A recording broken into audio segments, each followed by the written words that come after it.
I always say don't tell me to do anything you wouldn't do yourself, so it's kinda cool to see the director direct himself when he cameos as one of the characters in the movie. Anyways, there's this dude that we meet and we find out that he sucks at life and has nothing going for him. His lady friend with the trademarked auburn reddish brown hair color keeps reminding him how he's never around. He occasionally exhibits some Walter Whitish characteristics in his parenting style, and he's liable to jack up your premium if you add him as a driver to your car insurance policy. To make matters worse, his romance gets put on the rocks when one of the couple members accepts a mission overseas and decides to keep it a secret from the other. This pisses off the significant other when he or she finds out that the other significant other has been taking side jobs on the side. Interested in handling the issue like an adult, first the pissed off love interest tries to use the homing device linked to the loved one, then books a trip to the remote island. See, normally what would make a great vacation or honeymoon destination becomes a matter of life or death situation and gets really awkward. Like the one part when they're in this cave and being hunted, you think somebody meaningful might die, but luckily the Four Eyes character provides a distraction to help the important characters get to safety. Come to find out, the island is supervised by an organization that uses the land to test and monitor their experiments. The face of the Fortune 500 company is the former spoiled rich kid who has a chip on his shoulder following a feud with one of the most popular humanitarians in the world. He uses his superpowers and or checkbook to get the best gunman henchman money could buy. A bit of a jerk, you as the viewer can't wait for the good guys to get their claws on him and start high-fiving his face. But it's totally out of the question when they have to set a good example for the kids that sneak on the trip. FYI information, this island is no place for kids. Remember the bad guys from the shows you used to watch on Saturday morning? Well, these bad guys are not like those guys. The parental figure is all like, go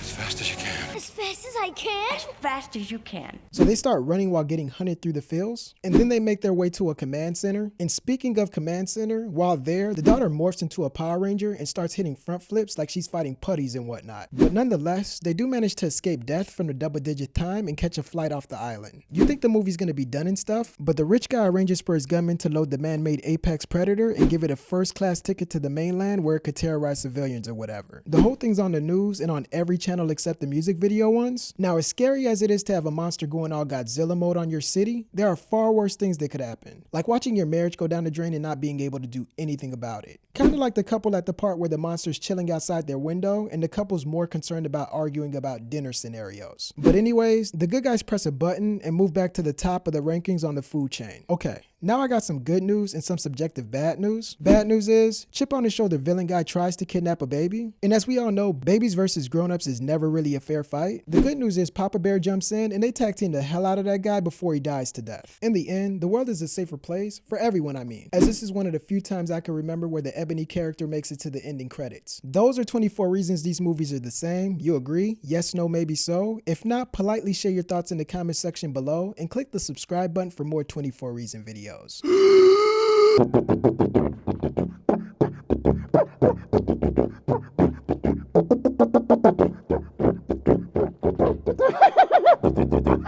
Best elevator music I've ever heard.